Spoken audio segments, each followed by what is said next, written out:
Firstly, welcome and thanks for attending this is our third virtual event now, I believe it is, James. Is it the third one now? And yeah, I think it's the third one now. So we're getting used to this new way of working, as many of us all are. So first of all, I want to say a big thank you to our speakers. So I can see Linda there, Linda Sapsford from Magnox, who's going to give an overview of how we can engage with the supply chain, how Magnox are engaging with the supply chain. And Paul Ives from HKA, who's looking at commercial matters from COVID, really. And then we have our usual updates from, obviously, our usual sub-team leads, which has some interesting content on there. But also a big thank you to James, Monica and Susan, as always, putting these events on. I know we've got a good pipeline of events coming forward, but James obviously also mentioned if you've got any ideas on topics you'd like covered, then please raise them in the chat today. I think we're trying to push to have another one before Christmas, just trying to work on dates for that at the moment, and soon to be publicised when we know where that is.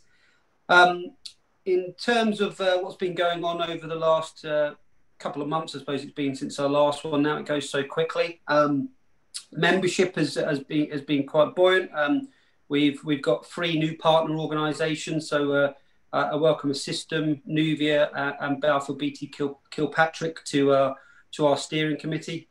So I look forward to working with each of those organisations. In addition, we've had a number of various different category memberships from SMEs to larger businesses join. That includes the likes of Dalkia, Graham's Engineering, Thomas Fore, Venture Engineering, Wardle Armstrong.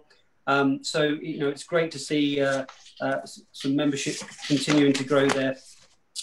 However, you know, we put our annual subscription on freeze in April for obvious reasons. You know, lots of companies didn't want to be spending discretionary spend on there. However, you know, over the summer, we've come to a point of view where we needed to start bringing some funds in again to do the activities that we do. So we are trying to get renewal of the memberships of those existing members. So bit of a plug here. If you've not responded to Susan's emails or calls, please follow up with Susan or myself. So that's the kind of membership part. Obviously, you know, our whole terms of reference is to cover a number of elements. One is around, obviously, supply chain opportunities, some business support, which we're covering in some of the content of today's presentation. But we've also got a number of projects ongoing which are looking to, you know, represent the region, look at the economic interests for the region, and to influence policy where we can, and you know, come with a collective voice, which is a lot more powerful for government and local government to listen to. So we've been doing quite a bit on that front. We've had some quite exciting developments on the STEP programme for UKEA. So many of you would have seen my more detailed presentations on what we were trying to achieve in that area. But really over the summer, we had a bit of a breakthrough. So late in the summer, we received a letter from UKEA. They wrote to Warrington Council, who then immediately came engaged with the NNA because they saw us as the point to go to for the nuclear sector in their area. And really what this is looking at is they're looking at open calls for nomination for proposed sites for the location of the STEP reactor. So I'm sure most of you would have come across the programme that UKEA are running. This is obviously the next development of their fusion programme. Lots of government support to date. We are actually putting forward a concept that we've been discussing probably for 2 years now, around how Fiddler's Ferry could go from first generation coal through to 5th generation electricity production. So we've actually been working on what does that look like for quite a bit of time. So it's great to see that the calls are going to start coming forward and that UKEA actually reached out to this region. The open calls should be coming forward in around autumn time, but I'm not sure whether that's still sticking to the timeline with obviously current circumstances. But if it's not before Christmas, it will be shortly after. They're looking for collaborative proposals that come in from you know, collective of organisations which are from the landowners, the local authorities, the local economic partnerships, local communities, and clearly industry in that area. So we're being asked to act as a coordinator for that, which is a really exciting position to be in. The programme... Sorry, Loren, can I ask you a quick question on that? Yeah, go for it, yeah.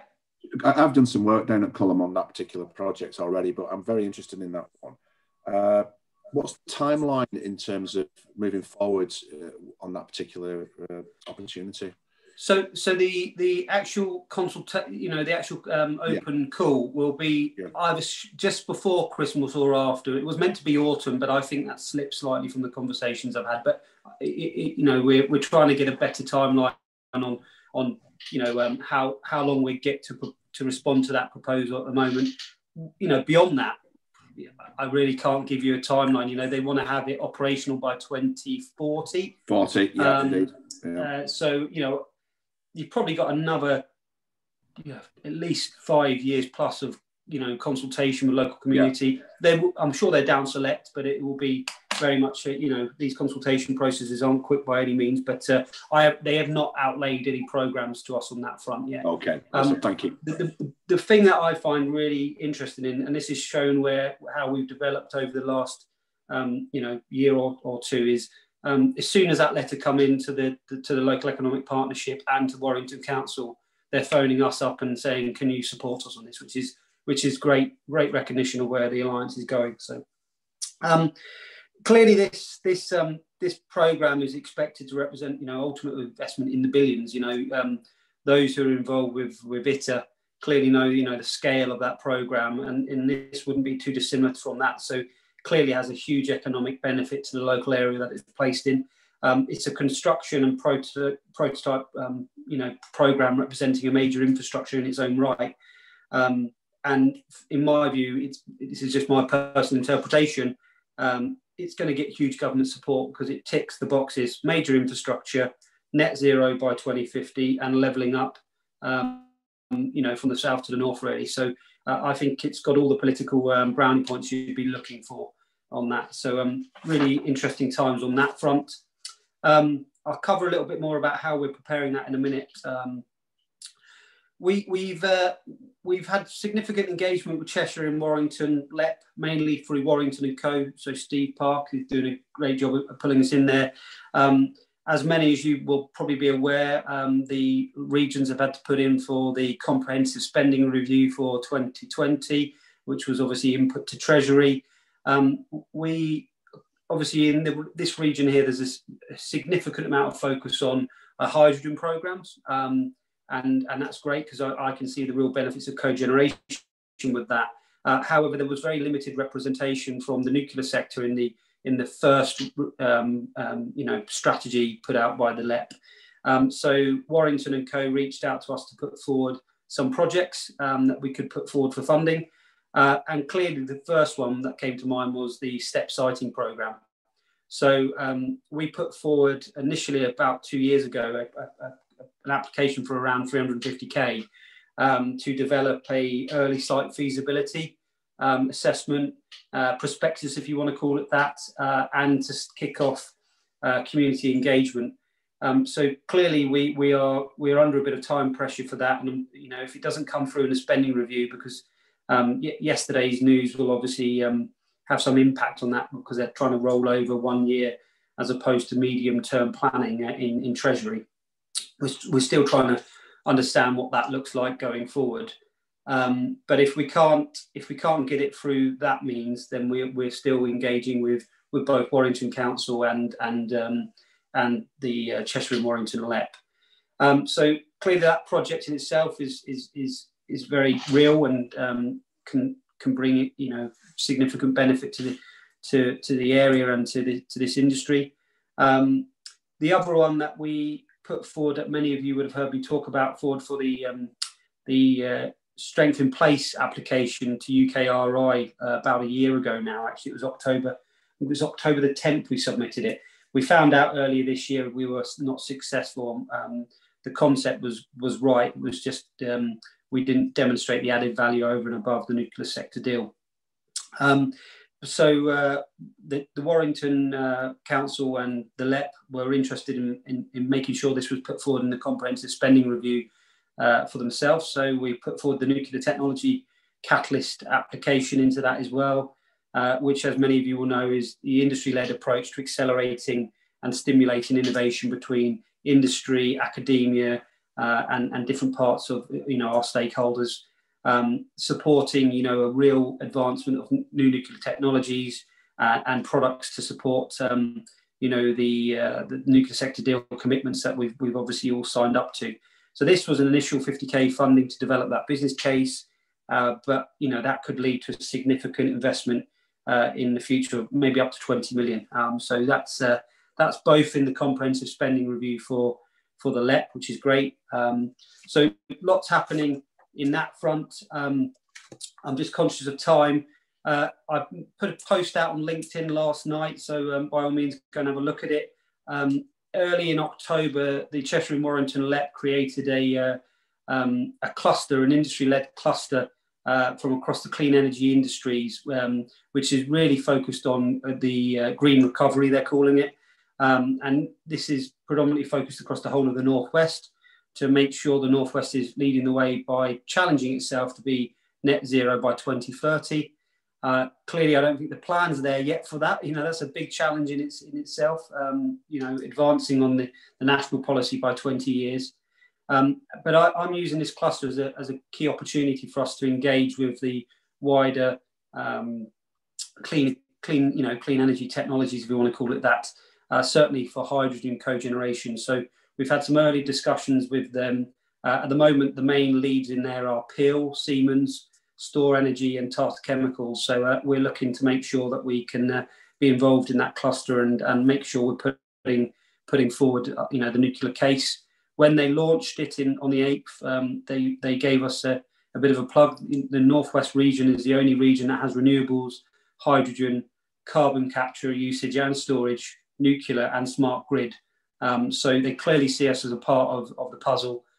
So we want to make sure we're in the middle of that. So lots going on that front. So that's my slot up.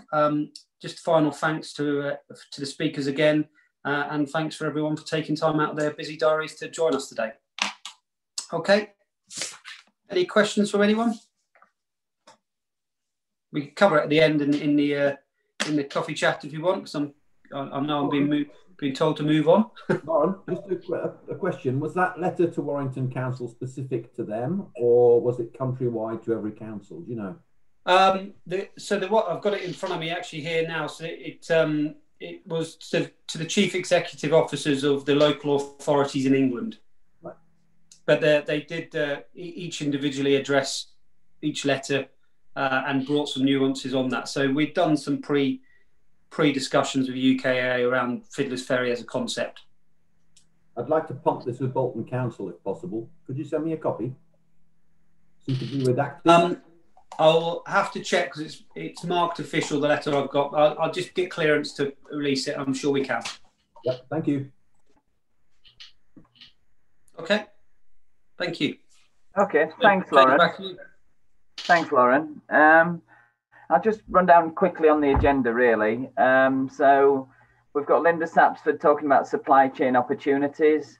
We've got Charles Wilsoncroft talking about contractual issues for COVID-19, changing speaker. We'll come to that. Later on, we'll have an update on some of the NNA projects from our members.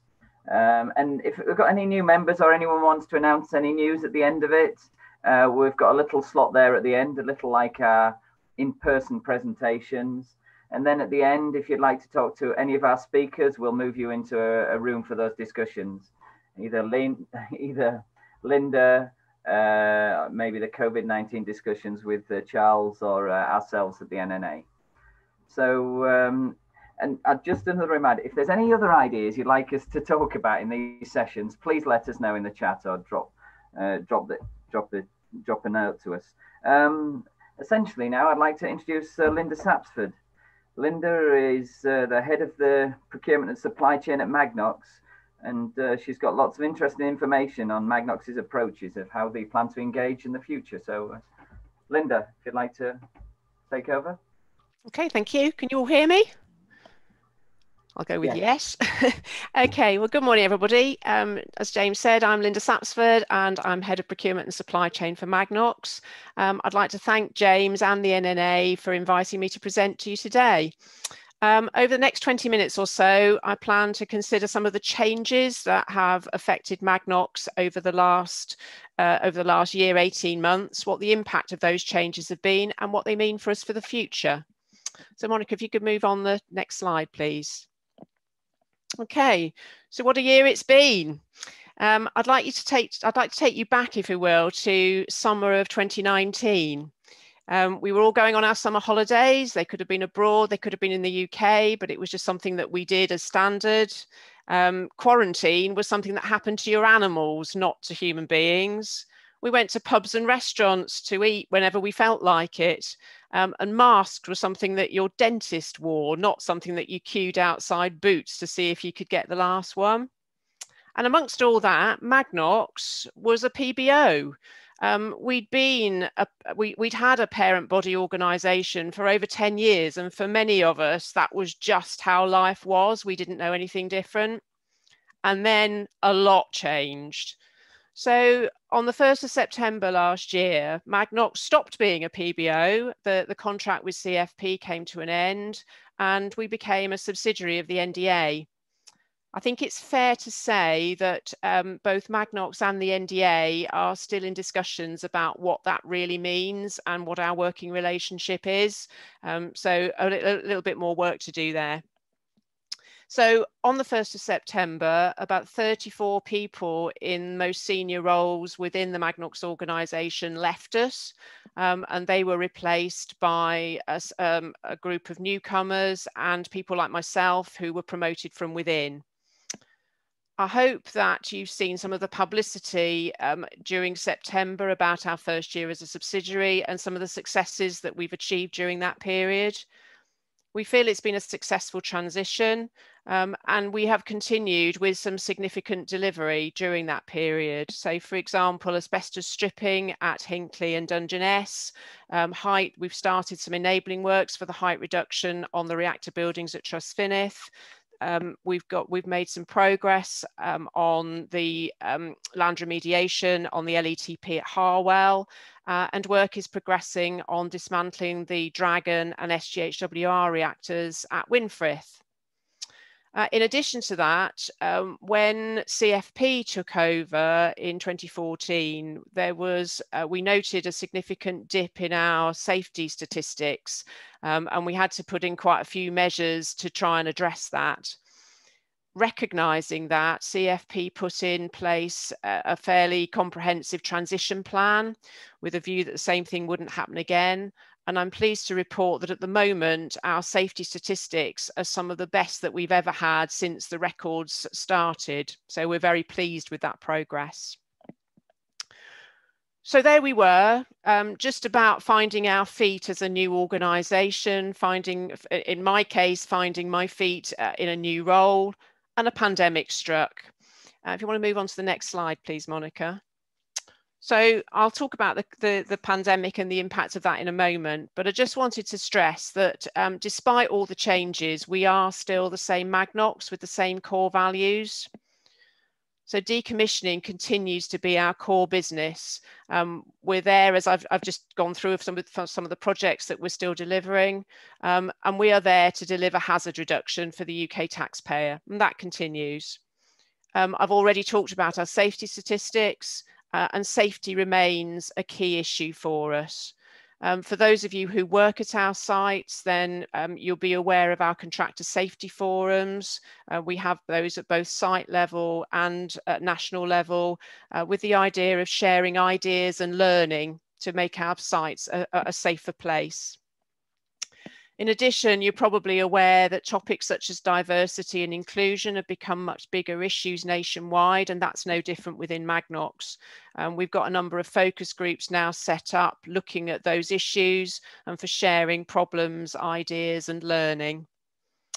And in addition, well-being has become a much bigger issue, again, nationwide. CFP launched a survey a couple of years ago on mental health and well-being, and were rather shocked with the feedback that they got. And so we've put in place a number of measures, including things like mental health first aiders, well-being rooms, and links to a number of places where you can get help. I think the well-being issue has become much more apparent in the last period and during the lockdown, with more people working at home and being more socially isolated. And Magnox has been taking steps to try and ensure that those of us who are working remotely, that our well-being is addressed. So these are Magnox core values.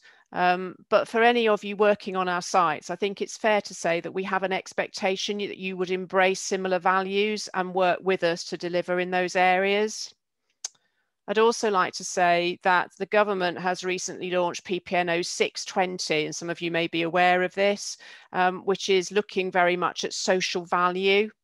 And so going forward, we will be expected for our larger contracts going through OG, we'll be expected to allocate 10% of our assessment criteria to social value.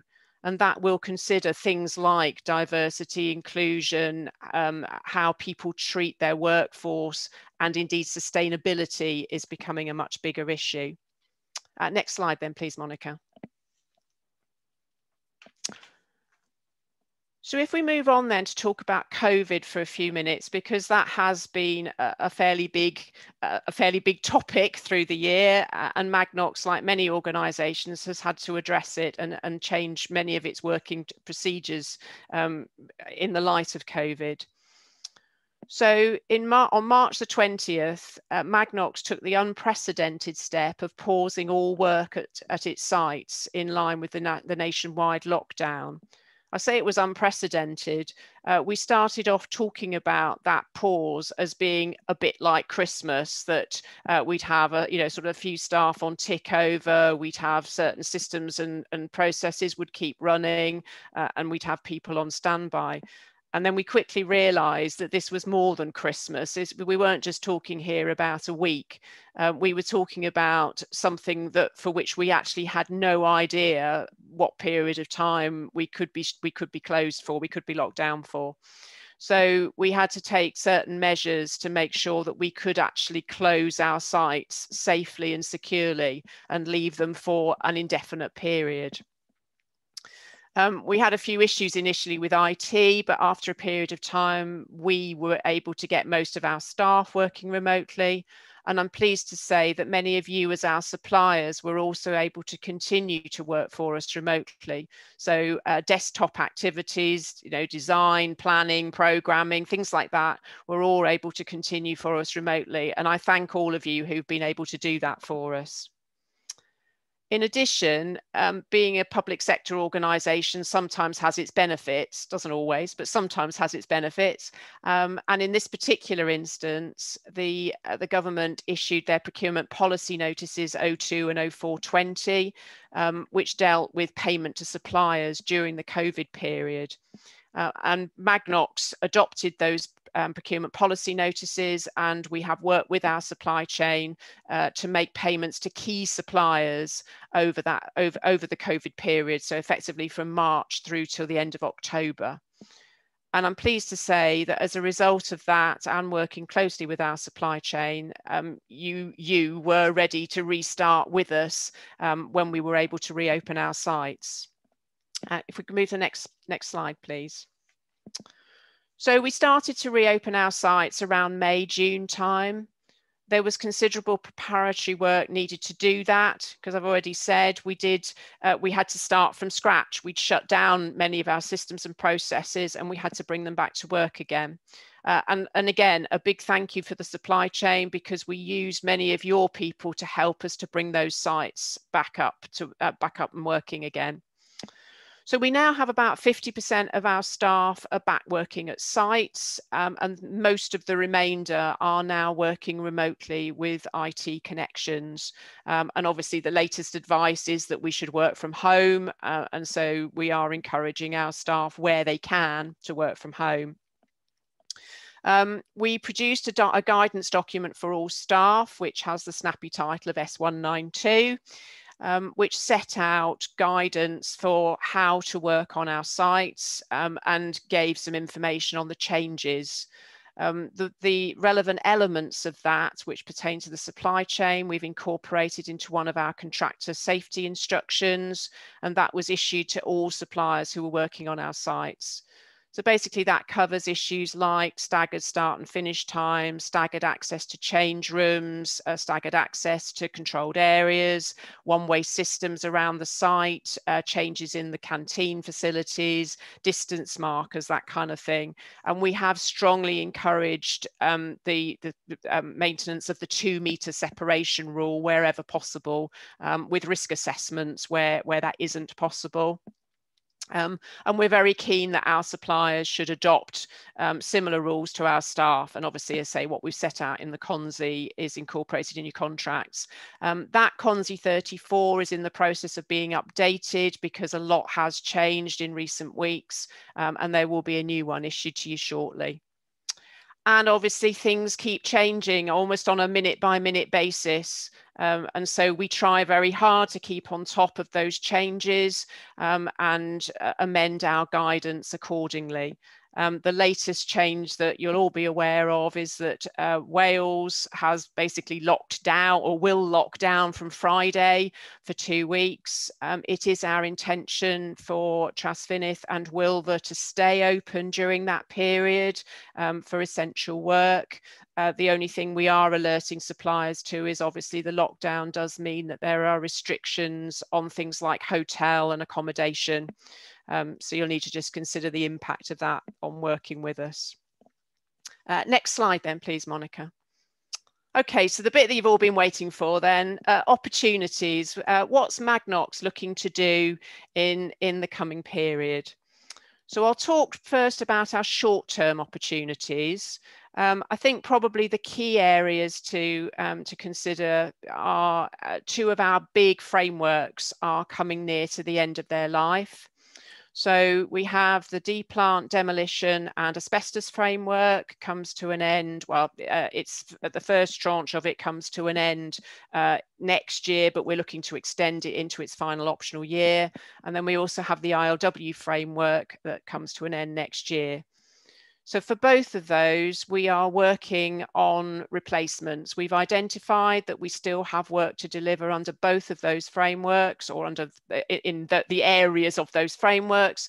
And so we're currently assessing the scope, timing, and the strategy for how we want to deliver those. We are a little bit behind where we might want to be at this stage, largely due to COVID and the fact that most of my team spent a fair amount of their time between March and October working with suppliers on COVID payments and managing that kind of thing. So we didn't make the progress we might have wanted to. So we are looking at what the contingency plans might be if the existing frameworks come to an end, we can't extend them, and there is a gap before the new ones start. So, and we'll communicate that when we've got more detail. Other areas that you might be interested in, we have an ODU out at the moment for asbestos analytical services. We're just going through the SQ process for that. We plan to bid a replacement for our project controls managed service. That will start in mid-21 with a view to a new contract going live at the end of 22. And we have various bits of site-specific decom work, so things like turbine hall demolition, roofing, etc., which are likely to kick off at the back end of this year.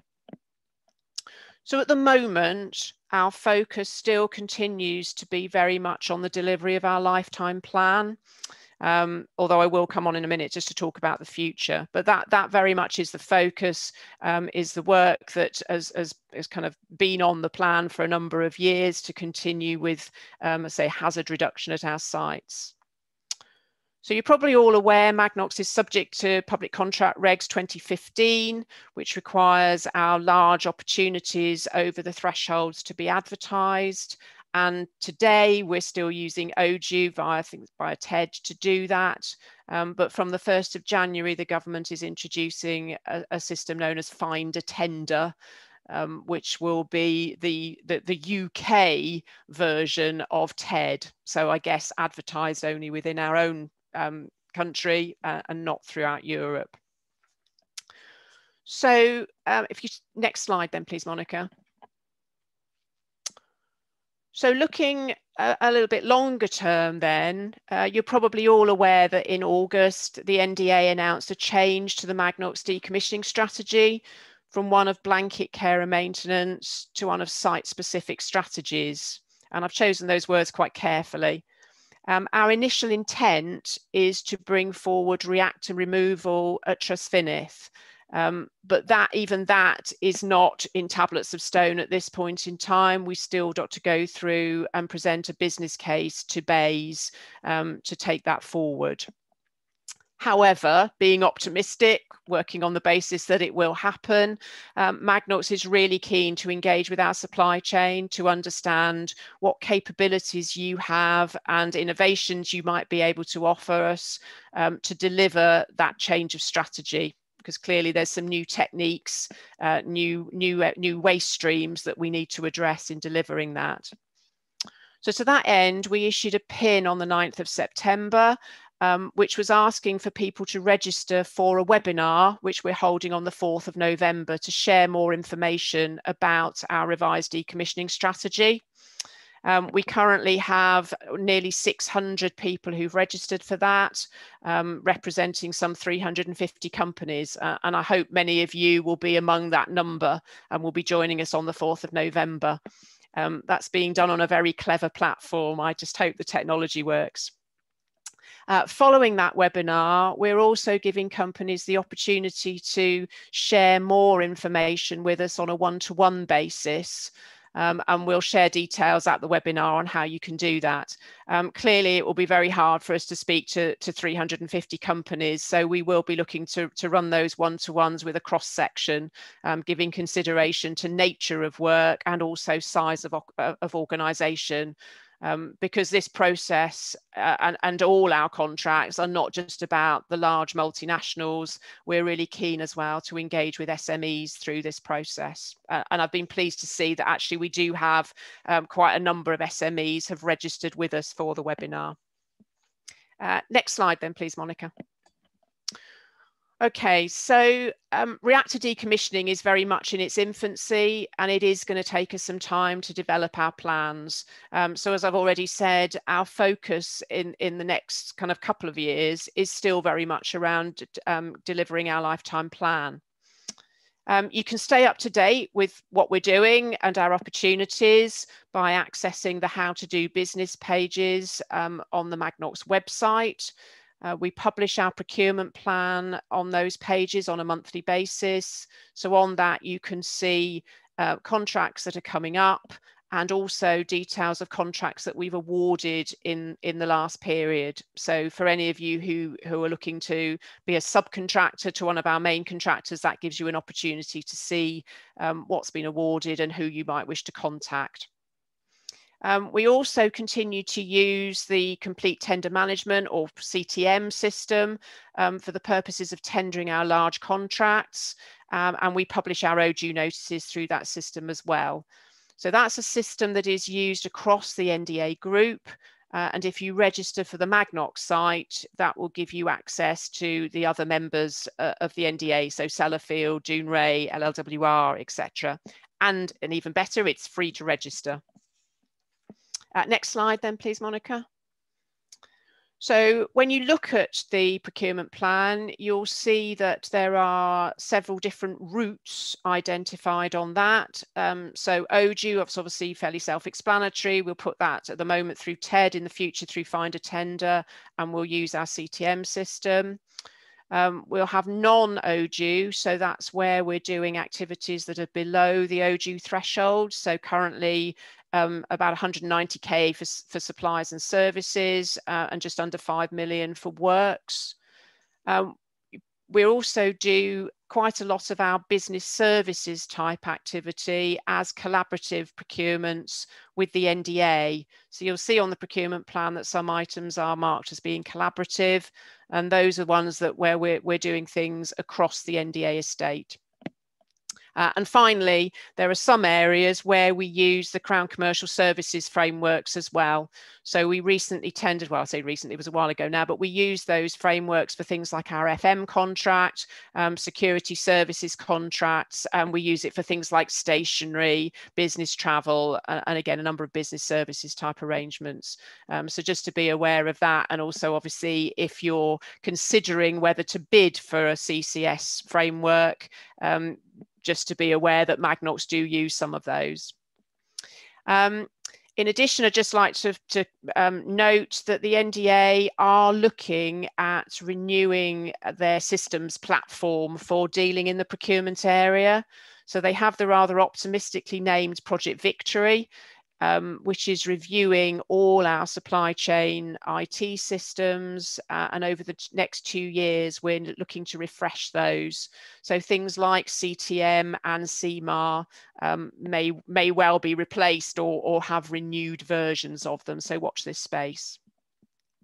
So that was all I really wanted to cover today. I think over the last 15-20 minutes, I've just given you a bit of an overview of the changes that have taken place within Magnox, so the impact of COVID, and also some of the opportunities that are coming forward that you might be interested in. So last slide, please, Monica. I'd just like to leave you with some contact details. So if you think of something after we've left here, that we have a generic email address that you can send queries in, and they will be directed to the most appropriate person to respond, or indeed you've got my name and contact details there as well. So just to say thank you very much for listening, and if there's any immediate questions, I'd be happy to take those, or as I say, please contact on the details that are on the screen. Hi, Linda. Just on the chat function, there's just disappeared from the chat function now. There's been a few questions popping up. If I could read them to you. There's one from PAF, PAF. Can you please tell us more about how you'd rebid the ILW framework? Okay, so that will be through an OG process. At the moment, we're trying to identify the scope and the lotting strategy for that framework. It's a bit guesswork at the moment. I doubt that the new framework will be of the magnitude or have the number of lots the existing one does, but that's still a bit of work in progress. But ultimately, we will bid it competitively, and it will go through, well, by that stage, find a tender. At the moment, we're looking to probably spring into summer 21 for issue of ITT.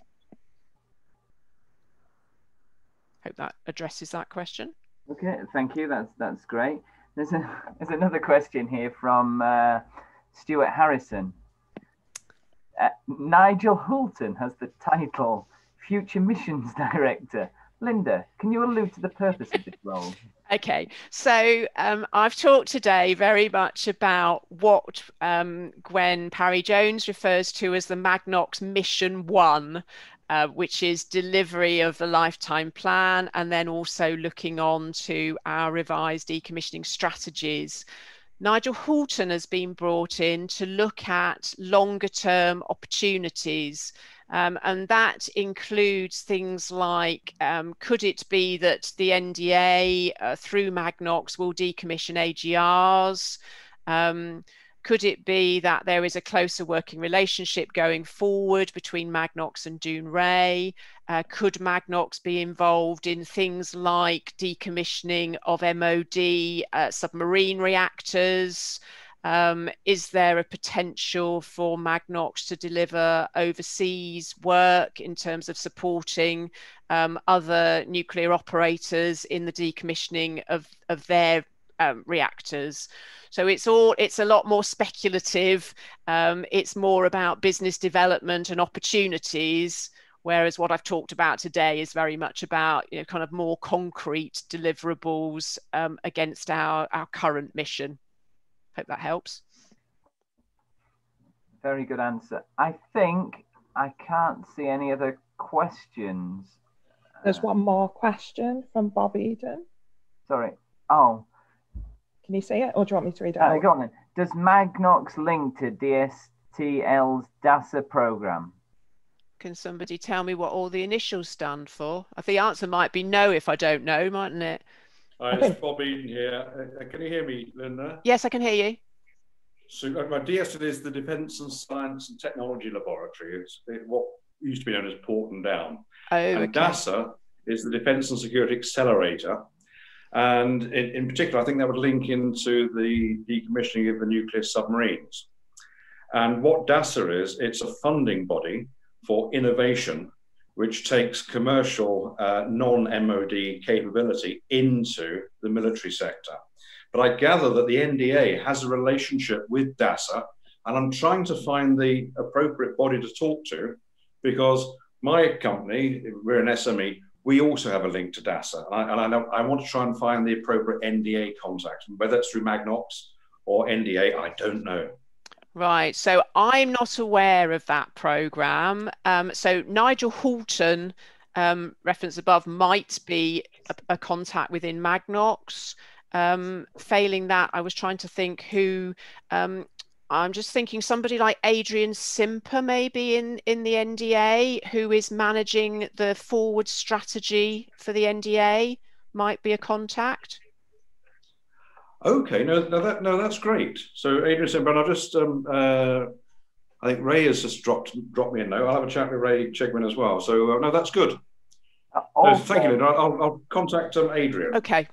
Bob, I think that we've just had John Berry hopefully given an answer and suggested Sarah Huntington. Ah, who's the innovations person? Yeah, head of innovation at NDA. So that's not, yes, that's another possibility. That's Hunting Dawn or Hunting John? It's in the notes, but it's, oh God, it's moved on again. Hunting Dawn. I thought, yes, I'm not sure whether she is a Don. I thought she might be a Ton, but yeah. Ray Chegwin here. I can provide links to Sarah, and I can confirm that Sarah's has been in discussions with DASA. Hey, brilliant. Thanks, Ray. Perfect. There we go. No worries. Great.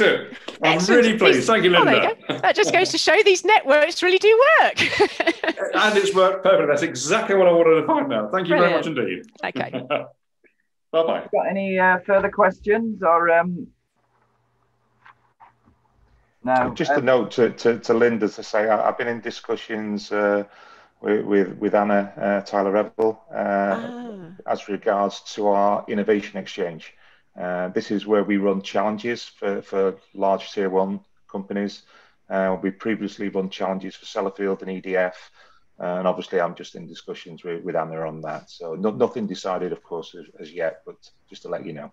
Oh, that's brilliant. Thank you for letting me know that. I'll pick up with Anna. Thank you.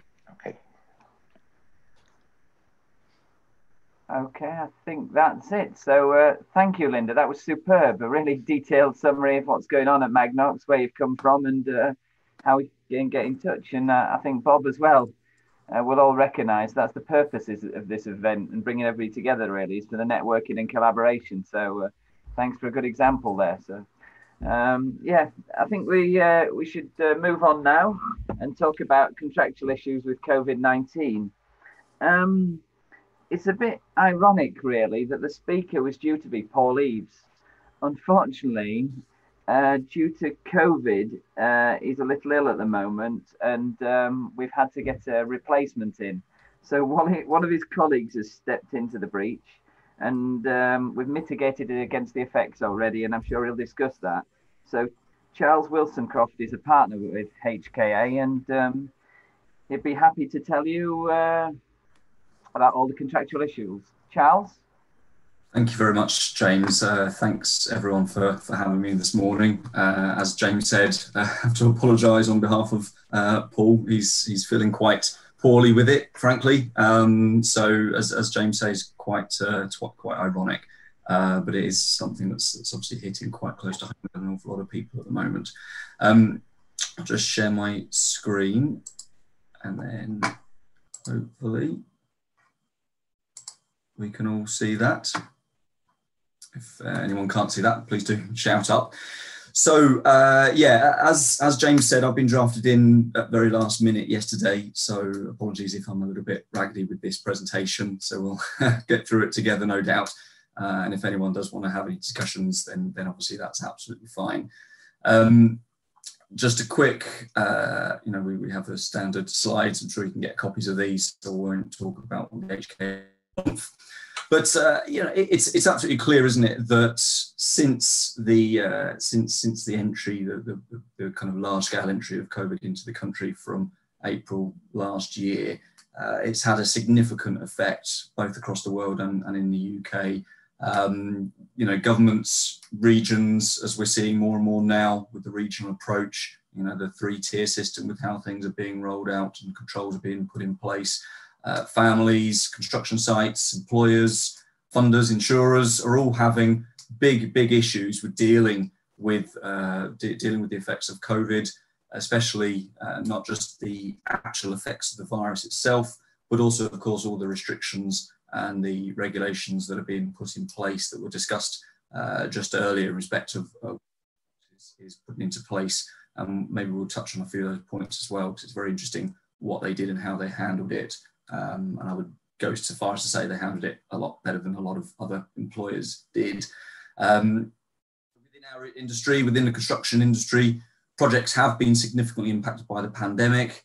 And this is obviously not just in the UK, this is abroad, and we've seen lots of examples in lots of jurisdictions with how they deal with matters that's been changed. And of course, what that has brought to pass is that ultimately, if a construction site or some form of site like that slows down or is impacted in any way, then inevitably there's going to be some form of cost impact. And that's really the key issue. There's going to be an impact on how fast work can be carried out, and there's going to be impact on the costs to people, and that might be for the contractors, might be to the supply chain, and of course ultimately it might be to the employer and the funders feeding into that. And the society in general, all these things are cyclical, and they all bind in together. We'll briefly touch on this seminar in respect of the contractual impact and possible entitlements resultant of COVID-19, where some standard contracts might have entitlements that lie to time and or maybe cost, which is obviously quite pertinent. I mean, it's worth mentioning as well, as was discussed earlier, that one of the key issues that we've seen during this period is that of cash flow. And as we all know, cash flow is the lifeblood of the business. You know, if all the way through the supply chain, from the main contractor through subcontractors, through suppliers, equipment manufacturers, to, you know, suppliers of widgets, and labour suppliers, cleaners, security organisations, and all the rest of it, all linked in together. And there's a kind of a beating heart of the business that runs through, and it needs cash flow through the business to survive. And ultimately, that cash flow starts at the top and flows through the system. And so it's crucial to try and get a system whereby, in my opinion, you know, that cash flow can be maintained and maximised as much as possible, obviously without leaving parties open to not being able to recover that cash flow or not being liable for it. So whenever we're looking at contractual entitlement, the first question always has to be, what is the causation? And this is a conversation I have with clients an awful lot, whereas what happens is, and this happens time and time again, a contractor typically or an employer might come to me or come to the company and will present the effects. They'll present the fact that they're in delay, or the fact that there are LDs being levied, or in the fact that there are costs being incurred, or the project is disrupted, or whatever the case may be. And they generally lead with the effect, because that's where the focus is, you know, the time for completion and the ability to recover money, to recover cash, as we just discussed. But ultimately, one can only make any decision or take any view on where entitlement lies under the contract once one truly understands the causation that has impacted that.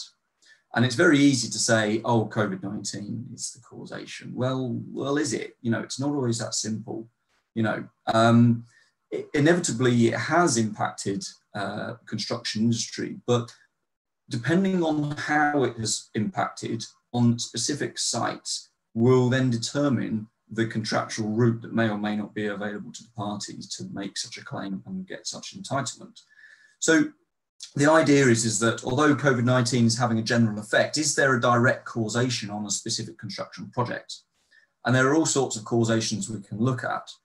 And these will vary at all sorts of, at all different levels of the supply chain. So for example, and this is something that we just discussed in respect of what Magnox did, the employer or the owner may close or restrict access to site. This is what we saw in some instances in the initial lockdown period in March and April, when everyone was very unsure as to quite how to handle COVID and the effects and the significant lockdown. It wasn't amazingly clear at the time, I think, as to whether construction sites could open or not. And there was obviously a lot of toing and froing, and then the government started to come up with more guidance as to how construction sites could work. As I said, Magnox, I think, actually played a very good example and showed good leadership in how sites like that could be managed. What we saw in the private sector was, as you can understand, very different, where employers, developers were not taking the decision, understandably, to close or restrict access to site. They were very much pushing that down on the contractor to say, look, this is your job to manage, this is your job to deal with. And of course, that then puts the main contractors in a much harder position deciding whether or not to open or close site, because they simply weren't getting those instructions, unlike what we saw from Magnox and others. Government may impose travel or working restrictions. Again, we're kind of seeing that coming back at the moment, aren't we? Although, admittedly, now the government is making absolutely clear that we can still travel to go to work, and that's understandably so. But it might be the case that in future, we might have certainly in England, there might be a 2-week circuit break, fire break. There's all sorts of discussions going on. Maybe they'll be restricted to certain areas, and in which case it might be that travel to work is itself restricted. It might be that your own staff or supervising staff are ill or self-isolating. I think we're all used to now, aren't we, working from home? I've been working from home now for 6 months. And generally things work well, but there are inefficiencies in some aspects. And, even in our company, which isn't kind of at the coalface of actually delivering work per se, kind of construction work. And it's very easy to have all these meetings and Zoom meetings and what have you. But when you have project teams who aren't integrated physically and having those informal chats actually can lead to a loss of productivity. It can lead to things being missed and therefore having to go back and start them again. So all these factors can lead into disrupting effects, loss of efficiency in delivering work. Labour movement supply may cease. Probably less of an issue in the UK, but we see that a lot abroad, where labour comes in from other countries, other nations, which has been significantly impacted by the effects of COVID. Of course, material supply, in the early days, we were seeing when equipment was manufactured or produced in Italy or in China, there were significant restrictions on those, there were quarantines on those that were then impacting supplies that then have the knock-on impact of contractors on site. Contractual working methods might be changed. So this is what, again, Magnox was discussing before about putting in new ways of working, putting in social distancing when it comes to work, one-way systems, reduced labour on certain tasks, which will likely have the knock-on effect of causing disruption, of slowing down the works. So it might be that the works are not stopped themselves. The site is open and things can go, but actually productivity has reduced by 10, 20, 30% purely because of these new working methods, which are slowing down the work, which means then additional shifts need to be added in order to hit original completion times. And of course, health and safety guidance. This is kind of national guidance might be amended, which then might determine how you comply with those. So how might these impact on construction contracts? There are some common clauses that feed through most contracts that will often give you a rise to entitlement in respect of COVID-19 type effects. And these could include force majeure type clauses. I use the term force majeure because it's defined and used in some contractors, and I'm sure you know, and it's not in others. For example, the NEC has a force majeure type clause, but it's not called force majeure. Don't need to get into the nuance of that right now. Most contracts will include, or many contracts will include, a change in law provision. But of course, when you're talking about change in law, you have to define what it means by law, and most contracts will then determine and define what a law is. And different contracts determine a law in different ways. So some will be very strict, and it has to be, you know, an act of parliament. Some contracts, like we're seeing with the FIDIC 2017 version, which is the newer version of FIDIC, is widening that kind of change in law definition to include things like rules, regulations, directions, which one would argue, you know, might have covered the UK's government's site operating procedures, SOPs, that they issued to allow construction of sites to carry on. Well, they're not a change in law, so therefore probably would not fall under a change in law provision. Whereas you could potentially argue that they're a requirement, a regulation, or a direction by an authority, by a government, in which case under the new FIDIC term, they probably would be termed as a change in law, or certainly come under that kind of provision. So you can see how different standard forms of contract deal with things very differently. Most construction contracts will also have an ability to claim in respect of an authority exercising a statutory power. Again, so this is something that's outside the control of either party. Now, the thing that needs to be borne in mind is that all of these standard types of clauses, and we'll have a look at some in a bit, but just talk about it generally. One of the key tests on all of these is foreseeability. So generally, they will always be drafted insofar as, you know, as so much as the effect or the event was unforeseeable, you know, by a reasonable contract, reasonably unforeseeable in the circumstances and what have you. Now, I think it's reasonable to say that on most people's interpretation, when it comes to the test of foreseeability, that test, as a general principle, is likely to be passed in respect of any contract that was entered into prior, you know, March, April 2020, you know, in respect of that. I mean, it was arguable because, you know, the fire was starting to spread and there was stuff in the news about it in early 2020. Maybe people could make an argument, but I still think you've got a reasonable case. But of course, after March, April 2020, when the lockdowns happened in the UK and things really started to ramp up, then you're in a situation where certainly the effects of the current pandemic turn into being foreseeable. So you need to be mindful of that.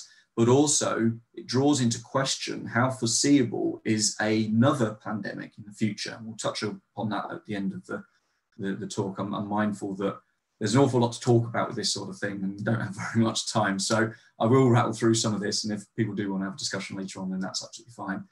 Of course, as James mentioned, and this is absolutely right, contractors are always expected, and indeed have an obligation, to mitigate the impact of any effects. And this is not just for COVID-19, this is generally for any kind of claimable event, by taking reasonable steps to minimise or prevent delay. So, and what that means is that the contractor isn't expected to go above and beyond or expend significant amounts of money, notable amounts of money in mitigating that.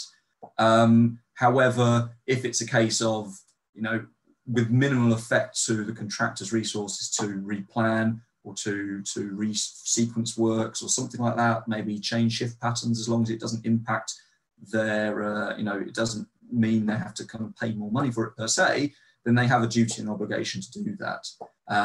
So you're not able just to sit back and kind of bring it all in. But obviously, once you get into that situation where the contractor is having to incur costs to do that, well, that's when the question of whether entitlement lies. So JCT, I appreciate that these slides are a bit wordy. I didn't draft them, but if I'm sure that anyone who's on the talk, if you want a copy of these, you can get a copy of them afterwards so you can read them in detail. So under the JCT, it deals with two types of claimable events, which is what's called a relevant event a relevant matter. And a relevant event is something that entitles you to time in simple terms. A relevant matter is something that entitles you to cost, again, loss in very simple terms, recovery of money, let's say.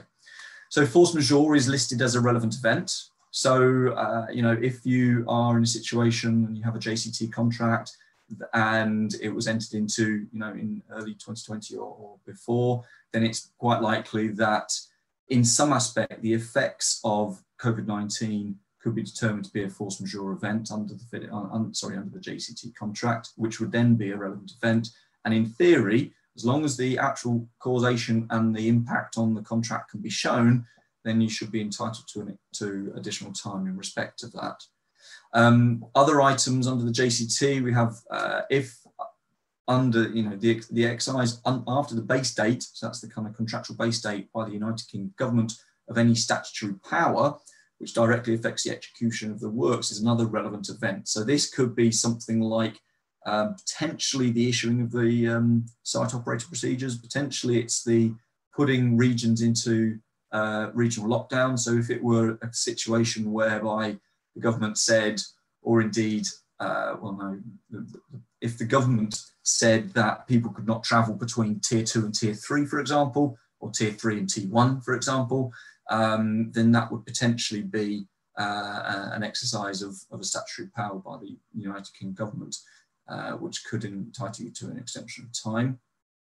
Either party, and generally with these kind of force majeure type clauses, these kind of non-fault type clauses, either party generally has an ability to terminate a contract if it goes on for a certain period. Under JCT, it's 2 months. I'm guessing most people on the call are quite au fait with. As you know, I'm not going to talk about the difference between a compensation event and a relevant event, but I'm sure you understand that a compensation event under the NEC is in theory a claim type matter under the NEC, and in principle gives rise to an entitlement to time and cost, which is different from a kind of more standard force majeure type clause. Obviously, there are, you know, various compensation events that could arise as a result of COVID-19, a la what we saw with Magnox. So, for example, 60.12, which is where the employer doesn't provide access to site, in which case that will be a clear compensation event, you know, without knowing the nuance, which would entitle a contractor to the time and cost. The NEC doesn't talk about force majeure per se, but it does have clause 60.119, which is the equivalent of, which effectively is talking about an event that stops the works which neither party could prevent and which would have been unreasonable to allow for. So that's the key part as well. It comes into the issue of the foreseeability aspect of it.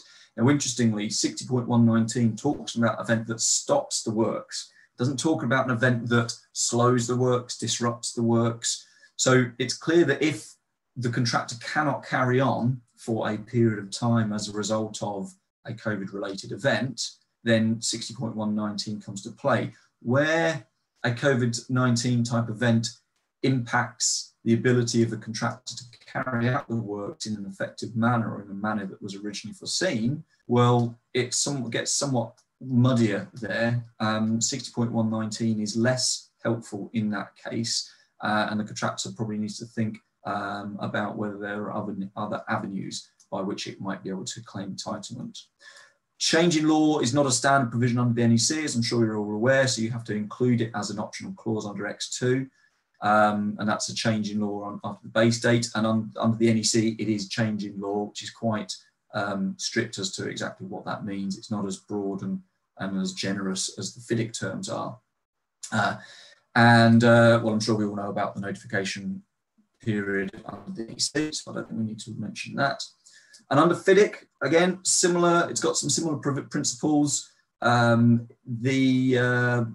contractor is entitled in principle to an extension of time for delays caused by unforeseeable shortages in personnel or goods. So that can be related, which specifically caused by epidemic or government actions, which is quite helpful. So that can be in relation to, you know, materials supplied, as I discussed earlier, from say China or Italy, or indeed any infected place or impacted place where materials are being quarantined, or they just can't get out, or maybe what we've seen examples of is where manufacturers, equipment suppliers are themselves just shutting down. So it's not that the materials are in quarantine, it's that the companies themselves are having to shut down because they don't have the workforce, or they're all being signed off because of COVID, or whatever the case may be.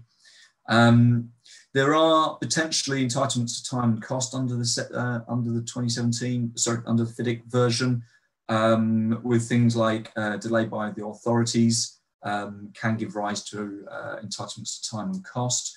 I've already mentioned that the 2017 version of FIDIC gives a wider definition of change in law to include regulations, directions, diktats and stuff like that. So that's helpful. And there are potential for cost claims under the FIDIC in that respect. Similar to the JCT, either party can terminate the contract if an exceptional event, which is like a relevant event or a claimable event, compensation event under the NEC, causes a delay of 84 continuous delays or multiple delays, which are more than 140 days. Now, again, that's probably not going to come into play, because what we've seen is that even when sites have been closed down and there's been delay in works continuing, then those impacts have generally been mitigated, sites have been opened. But what we've seen is that there have been consistent and persistent disruptive effects that have been seen across the spectrum. So this is just I'm not going to talk about this now, but this is a kind of handy aid memoir that you can take away and you can pin up on the wall if you like, which just sets out for the 3 different key types of contract where different entitlements may or may not lie, or routes to recovery for time and or cost, for force majeure, termination in general, and specific time and costs under those 3 contracts. So as I said, you can get a copy of the slides afterwards. Touched already, a very important thing to bear in mind is that, of course, generally people have been talking about, well, contracts that were in existence prior to the effects of COVID-19 being seen. What we're now seeing, we're kind of in a middle ground now, where contracts are starting to be let again. The construction industry is continuing apace. It's continuing to rumble on. There are some big projects that are either being entered into, some very headline ones, and also lots of other smaller ones as well.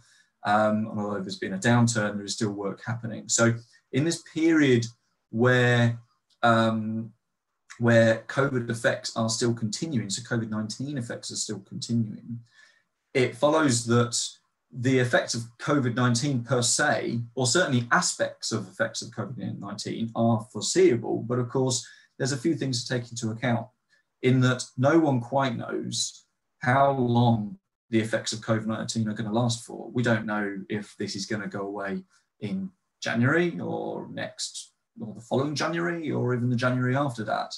And the point is that even though direct impacts of COVID-19 might be stopping in, say, I don't know, let's cross our fingers and say spring next year, and with vaccinations and all the rest of it, there will be hangover effects of this that last for several years, and that will have all sorts of impacts in respect of price of materials, productivity, which contractors are going to need to price into aspects of their tenders going forwards. So procuring right now needs to be done very carefully, but it also needs to be done from a very grown-up approach, understanding that contractors ultimately are going to be asked, or likely to be asked, to take on an awful lot of liability because we know that COVID is here now, and contractors are having to deal with it, they're having to manage it.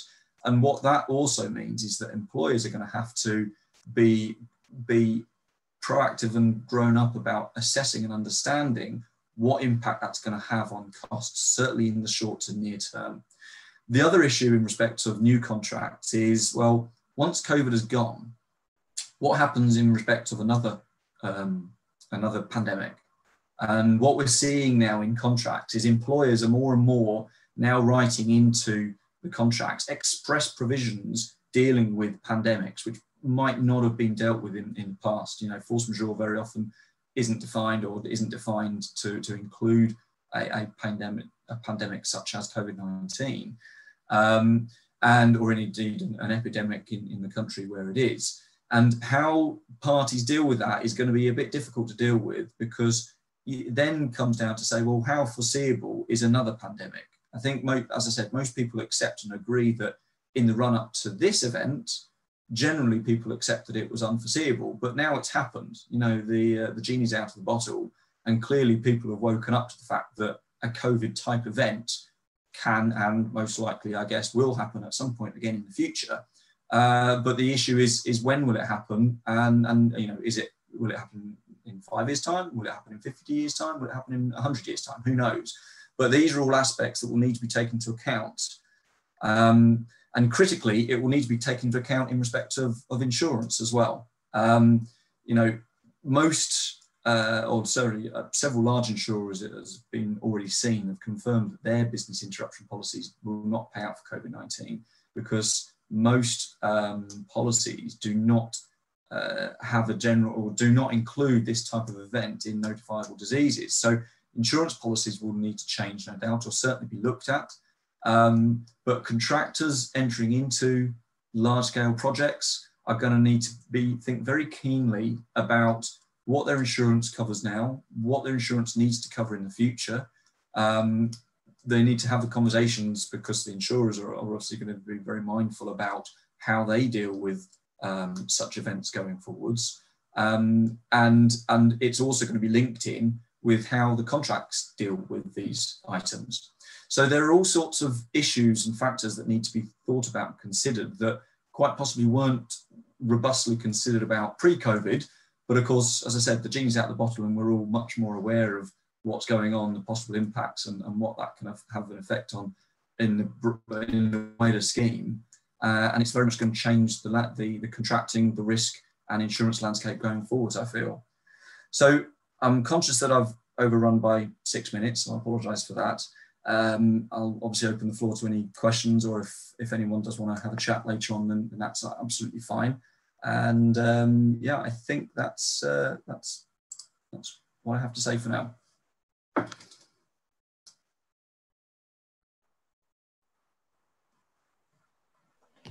James, you're on mute. Sorry, again. P. Davis, will the slide deck be made available? And the answer is yes, all members will be sharing that.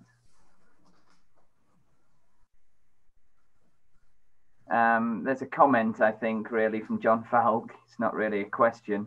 Does everybody else have any information, any questions for Charles while he's on?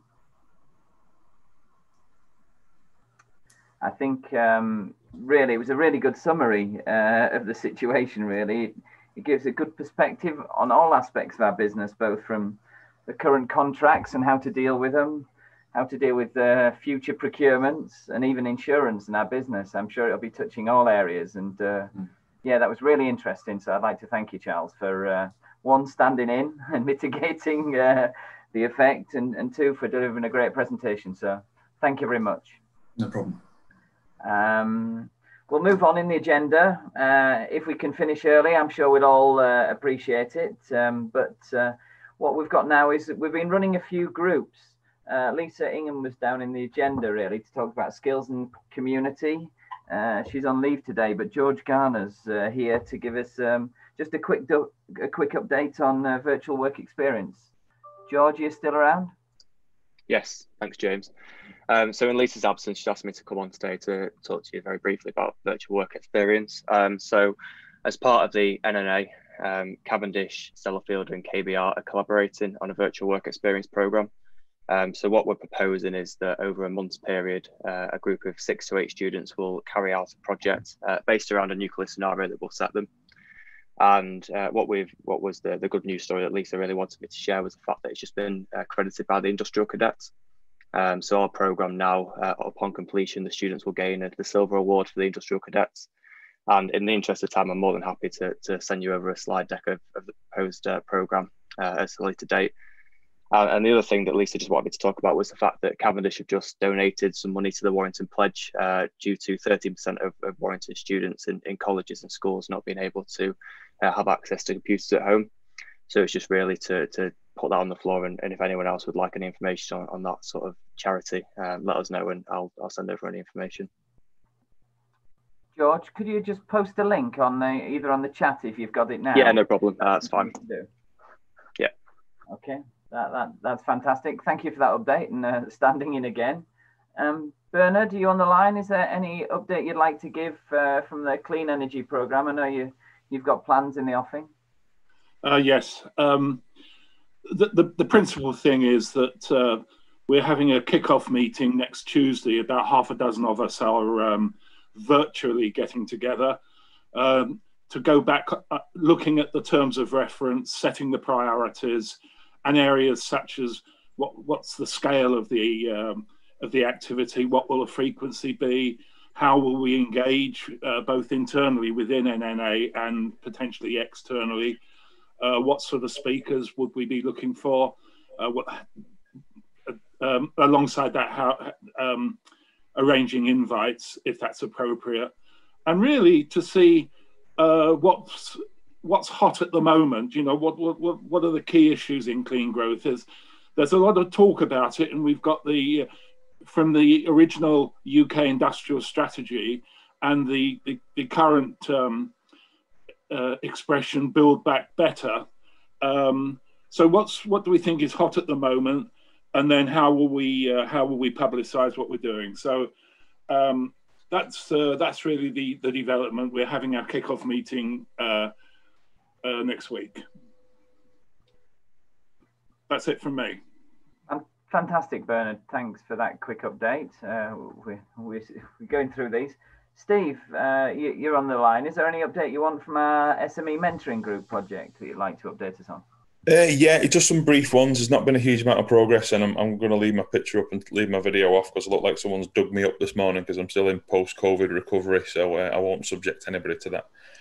But obviously that's hampered my progress a little bit in the short term. So there's 3 initiatives that we're looking to develop in the SME working group. One is... That's a hell of an excuse, Steve. I've had COVID, so I can't do it. No, good to have you back in the world of the living, mate. I was going to say, you know full well I've not been up to form. So yeah, there's 3 initiatives we're looking to drive through the SME working group. One is the SME collaboration forum. 2 is the board you can't afford. And 3 is the SME capability showcase, effectively like an exhibition stand. Now, recognising the latter 2, particularly as we go into a second wave of COVID, are going to be quite difficult. The one we're going to focus on first is the collaboration forum. So I've got a draft terms of reference for the collaboration forum nearly finished, and I want to circulate that with the key stakeholders I've talked to about that by the end of this month. Take comments and incorporate comments through November, and then look when we have our next NNA board, when we could schedule realistically a collaboration forum event, and what the things we'd need to do that for based on the terms of reference. So that's the sort of progress to date. Not as much as I'd like to have done, but it's coming. The other good news really is, as Loren said at the start of the talk this morning, we've got a number of new SME members as well, which is really good to see. So if any new SME members, if this is the first session you've been to, please feel free to reach out to me. I'm the SME working group lead, so I'd be really pleased to speak to you about what you're looking to get out of it. My role is to try and make sure that we cater for SMEs, obviously within the wider group as well. So anything that you want to see in particular, give me a shout, let me know, and I'm obviously keen to speak to you from the point of view of the collaboration forum that we're looking to set up. That's it from me, James. Excellent. Thanks, Steve. So we're moving on, really. When we used to have these in person, we used to have updates, really. People who have got some news to share, or if you're a new member, we'll just give you a minute or 2 just to introduce yourself. So this is type of an open forum, really, before we have our invitation to join the speakers.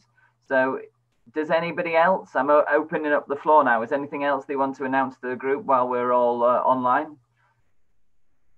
Either post it or unmute yourself and start introducing yourself. Any updates? Any of the new members? Sorry, name's Mark Thomas. I'm fairly new to this arena. I work for James Walker UK. And yeah, I'm just finding my way around the nuclear industry. I've come from a totally different background, so I'm trying to find out and understand as much as I can about the industry and learning as I go. So it's just a quick note to say hello to everybody, and I found today most informative. It's been a really good session. Thank you. Thanks, Mark. Can I say something, James? Yeah. Hi, Ray Chegwin here from the Knowledge Transfer Network. I work with Philip Isgar and on a special interest group around digital technologies, digital engineering on behalf of the Nuclear Institute.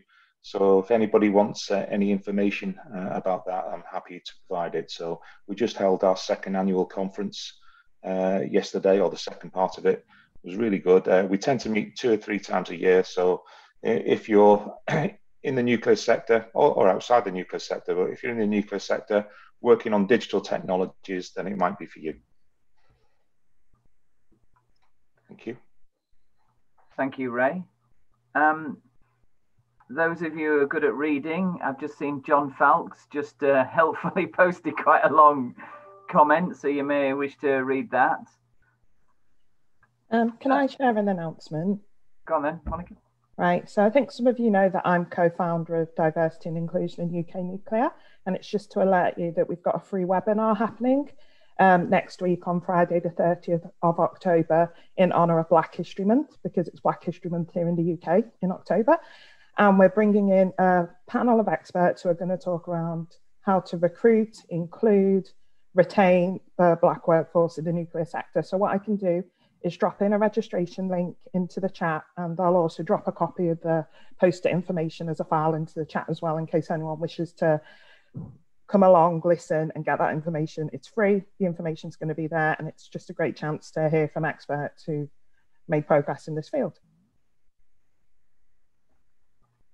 Fantastic, yeah. Thanks, Monica. I'm just looking at the comments now. Does anybody else wish to comment, or can we start moving into the rooms? If you'd like to be with anyone specifically, if you'd like to be in a room with Linda for a chat, or you'd like to find out a little more from Charles about some of the contract COVID-19 arrangements, can you drop a quick note in the chat now to give Monica a little time to hopefully carve people up. Start creating some rooms now. Hopefully the technology will work. Does none of the new some of the new members want to introduce their company? It's a great opportunity. We've got 60 people on the line. Well, not quite. I don't think it's quite 60, but 60 registered. So, anyone from the new members want to give a quick shout out on what they're about? Especially as this is recorded, and it will go up on the NNA YouTube as well. So, it's a great chance. I'll take that opportunity if I may. Dick Monaghan from Dalkey, can you hear me?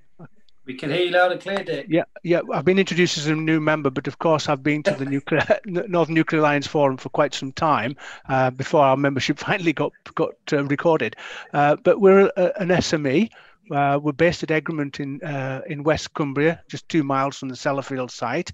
Up to last year, 100% of our business was in nuclear. Took the decision to diversify. Now 50% of our business is in defence, 50% is in nuclear. Very glad of that, particularly when COVID struck. Essentially, we've got 3 offers. We have technical consultancy, systems integration, product development and technology development.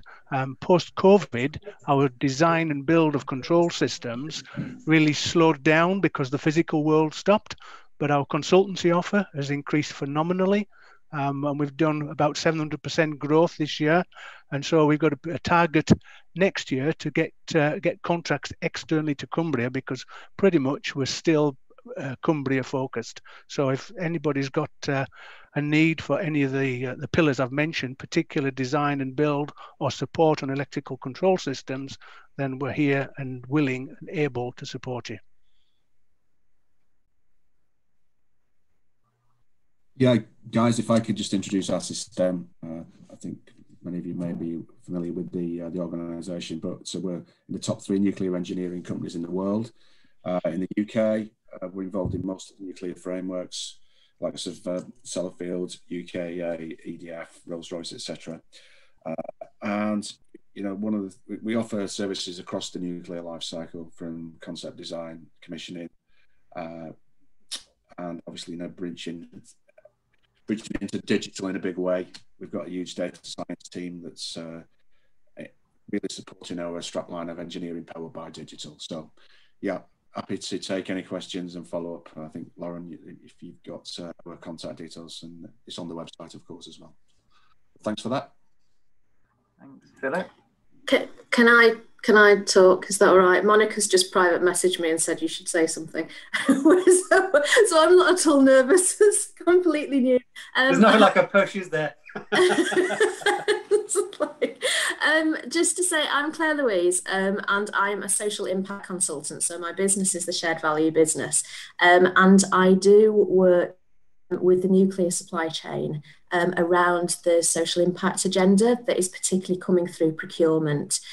So people will be starting to see those questions within tender responses. So that's my support area. And my engagement with this group is that Lisa from Cavendish Nuclear and Kath Howard from Morgan Sindall had invited me to come and be part of the new kind of social impact skills and community development group, just from my kind of expertise. But that's what I do. So if anybody is seeing these questions come through on tenders and is going, oh, this is all a bit new, then I'm here to support. Okay.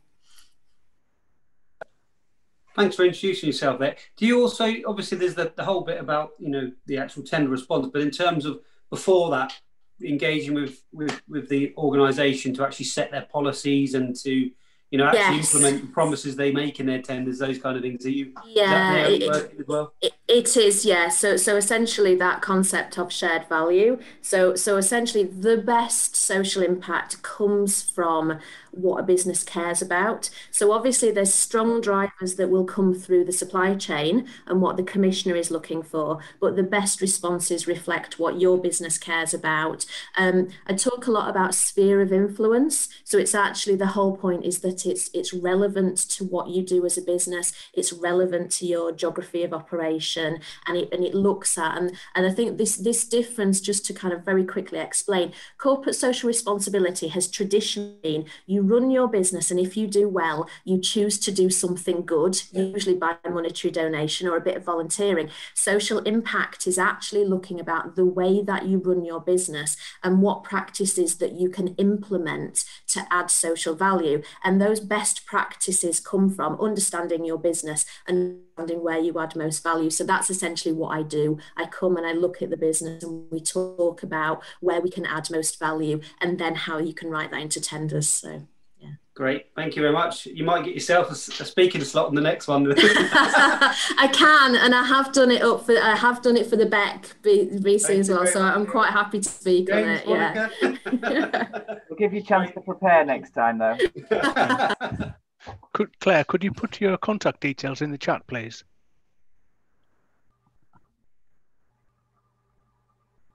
I'm sure she will. Sorry, I'd moved myself. Yes, I will. Quite happy to.